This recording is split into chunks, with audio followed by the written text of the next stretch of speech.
2026 ರಲ್ಲಿ ಆರ್ಸಿಬಿ ತಂಡಕ್ಕೆ ಈಗ ದೊಡ್ಡ shock. Star all rounder Krunal Pandya ಅವರ ಬೌಲಿಂಗ್ ಶೈಲಿ ಮೇಲೆ ಈಗ ಬಿಸಿಸಿಐ ತನಿಖೆ ಶುರು ಮಾಡಿದೆ. ಬಿಸಿಸಿಐಗೆ ಕೃಣಾಲ್ ಪಾಂಡ್ಯ ಅವರ ಬೌಲಿಂಗ್ ಆಕ್ಷನ್ ಬಗ್ಗೆ ಅಧಿಕೃತ ದೂರು ಸಲ್ಲಿಕೆಯಾಗಿದೆ. ಈ ದೂರಿನ ಹಿನ್ನೆಲೆಯಲ್ಲಿ ಬಿಸಿಸಿಐ ತನಿಖೆ ಆರಂಭಿಸಿದ್ದು, ಅವರ ಬೌಲಿಂಗ್ ಶೈಲಿಯನ್ನು ಸೂಕ್ಷ್ಮವಾಗಿ ಗಮನಿಸಲಾಗುತ್ತಿದೆ. ಇನ್ನು ಈ ದೂರಿನ ವಿವರವನ್ನ ನೋಡೋದಾದ್ರೆ, ಮೂಲಗಳ ಪ್ರಕಾರ ಕೃಣಾಲ್ ಪಾಂಡ್ಯ ಅವರ ಬೌಲಿಂಗ್ ಆಕ್ಷನ್ ನಿಯಮಬದ್ಧವಾಗಿಲ್ಲ ಎಂಬ ಆರೋಪ ಕೇಳಿಬಂದಿದೆ.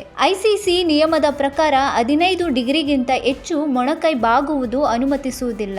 ದೂರು ಸಲ್ಲಿಕೆಯಾದ ನಂತರ ಬಿಸಿಸಿಐನ ಬೌಲಿಂಗ್ ಆಕ್ಷನ್ ಸಮಿತಿ ಈ ಪ್ರಕರಣವನ್ನು ಕೈಗೆತ್ತಿಕೊಂಡಿದೆ. ಇನ್ನು ಮುಂದಿನ ಕ್ರಮ ಏನು ಅಂತ ನೋಡೋದಾದ್ರೆ, ಕೃಣಾಲ್ ಅವರ ಎಲ್ಲ ಓವರ್ನ ವಿಡಿಯೋವನ್ನು ಬಯೋಮೆಕಾನಿಕ್ಸ್ ತಜ್ಞರು ಪರಿಶೀಲಿಸುತ್ತಿದ್ದಾರೆ. ಅಗತ್ಯವಿದ್ದರೆ ಚೆನ್ನೈ ಅಥವಾ ಬೆಂಗಳೂರಿನ ಐಸಿಸಿ ಮಾನ್ಯತೆ ಪಡೆದ ಕೇಂದ್ರದಲ್ಲಿ ಆಕ್ಷನ್ ಪರೀಕ್ಷೆಗೆ ಹಾಜರಾಗಬೇಕಾಗುತ್ತದೆ. ಇನ್ನು ಆಕ್ಷನ್ ಅಕ್ರಮ ಎಂದು ಸಾಬೀತಾದರೆ ಕೃಣಾಲ್ ಅವರು ತಮ್ಮ ಬೌಲಿಂಗ್ ಶೈಲಿಯನ್ನು ಬದಲಾಯಿಸಬೇಕು ಅಥವಾ ಒಂದು ಪಂದ್ಯ ನಿಷೇಧ ಎದುರಿಸಬೇಕಾಗುತ್ತದೆ. ಈ ಬೆಳವಣಿಗೆಯಿಂದ ಕೃಣಾಲ್ ಪಾಂಡ್ಯ ಅವರು ಮುಂಬರುವ ಐಪಿಎಲ್ ಪಂದ್ಯದಲ್ಲಿ ಡೆಲ್ಲಿ ಕ್ಯಾಪಿಟಲ್ಸ್ ವಿರುದ್ಧ ಆಡುವುದು ಅನುಮಾನವಾಗಿದೆ. ಬಿಸಿಸಿಐ ಇನ್ನೂ ಅಧಿಕೃತ ಹೇಳಿಕೆ ಬಿಡುಗಡೆ ಮಾಡಿಲ್ಲ. ಆದರೆ ತನಿಖೆ ಪೂರ್ಣಗೊಂಡ ಬಳಿಕ ಸ್ಪಷ್ಟ ನಿರ್ಧಾರ ಹೊರಬೀಳಲಿದೆ.